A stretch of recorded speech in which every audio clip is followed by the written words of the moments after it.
tonight's talk is consciousness, creativity, and the brain. And if you have a golf ball-sized consciousness, when you read a book, you'll have a golf ball-sized understanding. When you look out, a golf ball-sized awareness. And when you wake up in the morning, a golf ball-sized wakefulness. But if you could expand that consciousness, then you read the book, more understanding. You look out, more awareness. And when you wake up, more wakefulness. It's consciousness. And there's an ocean of pure, vibrant consciousness inside each one of us. And it's right at the source and base of mind, right at the source of thought, and it's also at the source of all matter. There is no matter as such. All matter originates and exists only by virtue of a force which brings the particle of an atom to vibration and holds this most minute solar system of the atom together. We must assume behind this force the existence of a conscious and intelligent mind. This mind is the matrix of all matter. Matter seems like a good place to begin. The solidity of the world seems totally indisputable. As a fixed thing that you can see and touch, your body is also reassuringly solid. But beginning with Einstein, modern physics has assured us that this solidity is a mirage. All of physical matter, everything we have around us, is the result of a frequency. And what that also means is that if you amplify the frequency, the structure of the matter will change. What this self-contained system is a hologram. It's what I call the super hologram.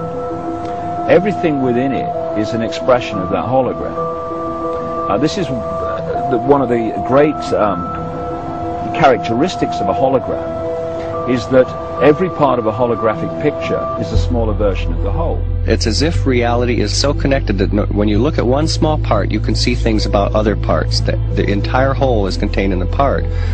And in a sense, you can't divide reality up because we're cutting up a hologram. We can't find where one particle is because it's always a reflection of all particles. In a hologram, the whole pattern is whole and complete unto itself. And if you were to take any little portion of this whole out and examine it closely, you will see the entire pattern repeating itself again and again and again. Anywhere in this pattern, if we were to change one little aspect on any one of these little holograms, that change would be reflected throughout the entire system. Quantum physics has revealed what ancient masters knew. Matter does not exist. The concept of substance arose from the philosophy of Aristotle. And from that concept came science's conception of matter. The fact of the matter is that the substance of the universe is consciousness. Belief that the substance of the universe is matter leads to what I call a fear-greed dichotomy. As people in their quiet desperation attempt to accumulate as many material possessions and riches as possible. In fact, the substance of the universe is consciousness. Therefore, it is behavior that is important. If you get into the realms of fear, fear is a very slow, dense vibrational state. And the more you embody fear, and the whole of this manipulated society is globally is structured to make us fear, to make us have stress, to make us worry about tomorrow, and have guilt about yesterday, and forget about now. It brings us into a slow vibrating dense state. We should be very careful about what we believe about the future. The more you attach to a belief system, the more, if reality is holographic, you're helping create it by believing it. And you know, the great clairvoyant Edgar Cayce said that our every thought, that reality is built out of thought, and our every thought starts to build reality, and we're like, every thought is like a spider, we're like spider spinning web, and that web starts to build and build. Information is the key, because this matrix, this illusory reality that we think is real, people say to me, what is the matrix? Answer, it's information. Information creates fractals.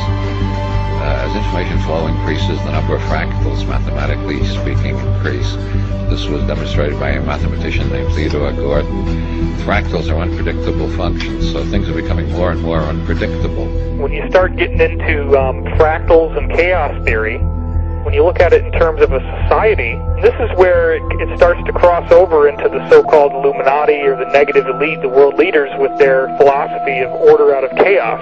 There is some truth to that, in the sense that when the system becomes highly destabilized, there will be random shifts that suddenly self-organize into higher complexity.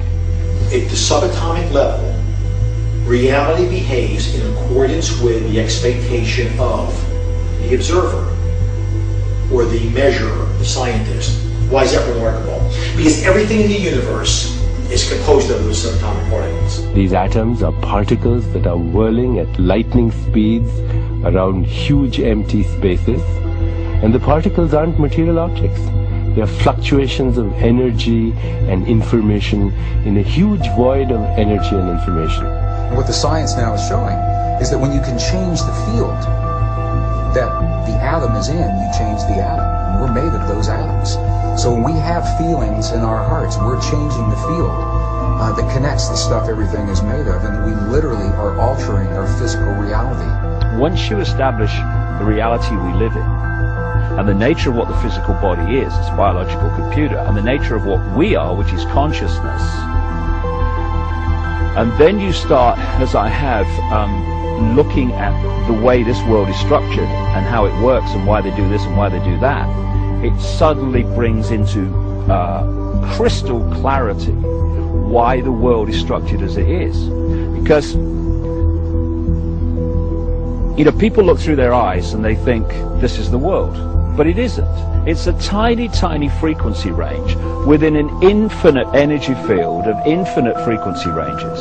And basically it's like a holographic television channel. It is the act of consciousness that actually creates the building block that the universe is made of. I can't imagine a universe that exists without us, because it's the act of us observing the world around us that is creating, allowing us to create as we go in a participatory universe. We may never find the edge of our universe as we're looking to define what this universe looks like. We may never find the smallest particle in the quantum world to see what this stuff is that we're made out of.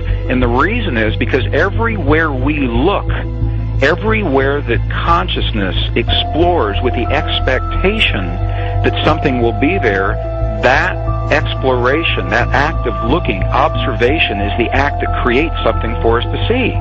That we are actually building this universe as we go. Consciousness is the programming language of the universe. We are consciousness conductors. That's what we do. That's who we are. Consciousness comes through us. It emanates from us. We are the creators. We are the ones who are targeted on this planet because we are the ones who transmit the reality just like everybody else does. If you switch your brain off and you are sucked into the mainstream media illusion, we must understand that we are being used because we create reality. So if we are manipulated in a certain way, and if we are modulated in a certain way, then our creation becomes not ours but somebody else's. And what happens if we all do it? Everyone in this room decides to take control of reality. I'm talking about reality. I'm talking about quantum physics. I'm talking about taking control of things from the quantum level up, from the molecular level up, and it works.